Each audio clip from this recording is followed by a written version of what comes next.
আসসালামু আলাইকুম, নারায়ণগঞ্জ কিচেনে আপনাদের সবাইকে স্বাগতম। তো আজকে বাজার থেকে আমার ছেলে একটা লেয়ার মুরগি কিনে নিয়ে আসছে। দেখুন, আমি মুরগিটাকে সুন্দর করে কেটে দিয়েছি। কতগুলো মাংস হয়েছে দেখেছেন, অনেকগুলো মাংস হয়েছে। তো আমি মাংসগুলোকে সুন্দর করে কেটে নিয়েছি। এখন ধুয়ে পরিষ্কার করে রান্না করতে যাব। তো আপনারা ভিডিওটা প্রথম থেকে শেষ পর্যন্ত দেখবেন, আশা করছি ভালো লাগবে। বিসমিল্লাহির রহমানির রহিম। মুরগিটা কেটে ধুয়ে পরিষ্কার করে নিয়ে চলে আসছে। আর বৃষ্টিতে চুলাটা ভিজে একদম নাদার হাঁস, তাই চুলাটা একদম মাটি দিয়ে সুন্দর করে আবার নতুন করে লেপে নিয়েছি। এখন চুলাতে আমি একটা কড়াই বসিয়ে দিয়েছি, মাংসটা রান্না করব। বিসমিল্লাহ।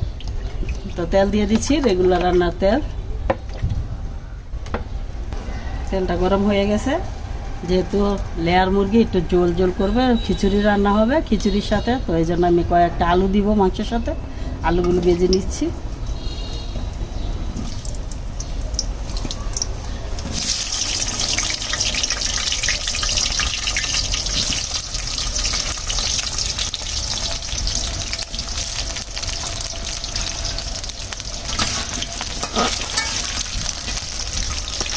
আলুগুলো দিয়ে দিয়েছি, আমি দিয়ে দিব একটু লবণ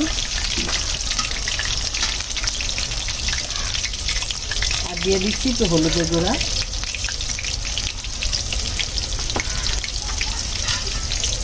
এখন সুন্দর করে আলুগুলোকে লাল লাল করে ভেজে নিব। আলু ভেজে মাংসের মধ্যে দিলে তরকারির স্বাদ কিন্তু দ্বিগুণ বেড়ে যায়, খেতে খুবই ভালো লাগে। আমি আলুগুলোকে লাল লাল করে ভেজে নিয়েছি, এখন নামিয়ে নিব। তো এখন মাংসটা বসিয়ে দিব, দিয়ে দিচ্ছি তেজপাতা 2টে, আর এখানে গরম মশলা নিয়েছি, লং, এলাচ, দারচিনি।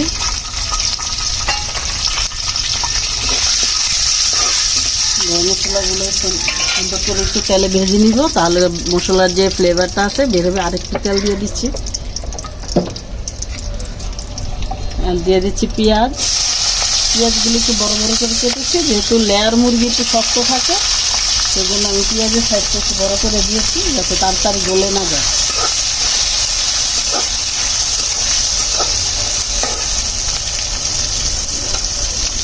পেঁয়াজগুলো ভাজা হয়ে গেছে, দিয়ে দিচ্ছি আদা রসুন বাটা।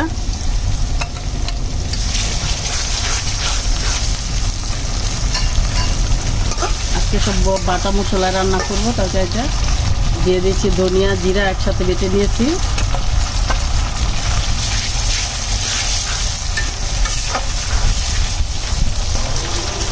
হলুদের গুঁড়া দিয়ে দিচ্ছি 1 চা চামচ, একটু লাগবে।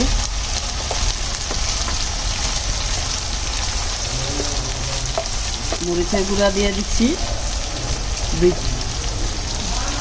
চামচ দিয়েছি, আরেক চামচ দিই। এখন দিব স্বাদ মতো লবণ।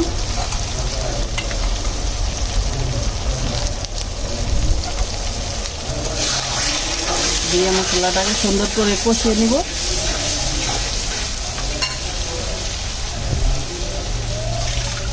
মশলাটা কষানোর জন্য একটু পানি দিয়ে দিচ্ছি। এখন সুন্দর করে মশলাটাকে কষিয়ে নিব।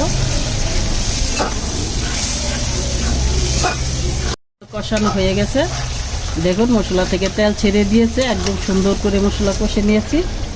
এখন মাংসটা দিয়ে দিচ্ছি।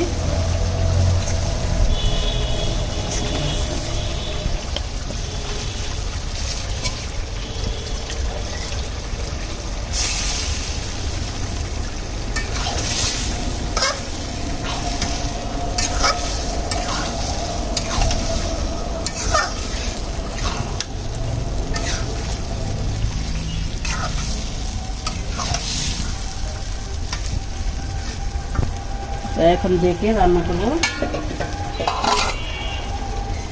মাংসটা সুন্দর করে কষাবো। ঢেকে দিয়েছি। আমার মাংসগুলো সুন্দর করে কষিয়ে নিয়েছি। দেখুন মাংস থেকে তেল ছেড়ে দিয়েছে, একদম ভাজা ভাজা করে নিয়েছি। মাংস কিন্তু যত সুন্দর করে কষবে খেতে তত স্বাদ হবে। তো এখন দিয়ে দিব ভেজে রাখা আলু।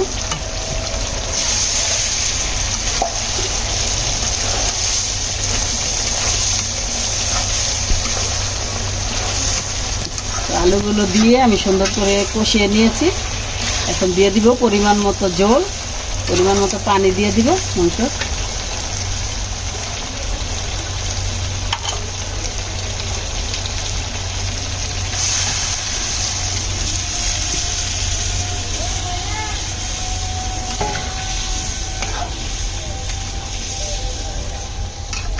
যেহেতু লেয়ার মুরগি একটু শক্ত, তো আমি এটা একদম কম জালে 8 ঘন্টার মতো রান্না করব।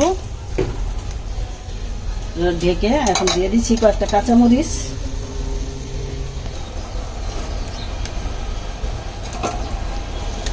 সুন্দর একটা ফ্লেভার আসবে কাঁচামরিচের। তো ঢেকে এখন সুন্দর করে এটাকে রান্না করব। এই তো আমার মুরগির মাংস রান্না হয়ে গেছে, নামিয়ে নিয়েছি। এখন একটু ভাজা জিরার গুঁড়ো দিয়ে দিচ্ছি ভাজা জিরার গুঁড়া, তাহলে গ্রানটা সুন্দর আসবে, খেতেও স্বাদ লাগবে মাংসটা। তো এখন খেতে চলে যাই। এই তো রান্না হয়ে গেল আমার লেয়ার মুরগির মাংস। রান্নাটা খুব সুন্দর, খেতে কিন্তু খুব সুস্বাদু হয়েছে। আসলে এই মুরগিটা দেশি মুরগির মতোই খেতে স্বাদটা। তো দেখুন তরকারিটা কত, আজকে খিচুড়ি রান্না করেছি, খিচুড়ির সাথে খেতে কিন্তু খুব স্বাদ হয়েছে। দেখুন কি সুন্দর নরম হয়েছে মাংসটা, একদম সিদ্ধ হয়ে নরম হয়ে গেছে মাংস। তো যদি আমার ভিডিওটা আপনাদের, রান্নাটা তো দেখলেন, যদি আমার ভিডিওটা আপনাদের কাছে ভালো লাগে অবশ্যই লাইক করবেন, শেয়ার করে আমার পাশে থাকবেন, চ্যানেলটাকে সাবস্ক্রাইব করবেন। তো আজকের মতো এখানেই, দেখা হবে পরবর্তীতে নতুন কোনো রেসিপির সাথে। আল্লাহ হাফেজ।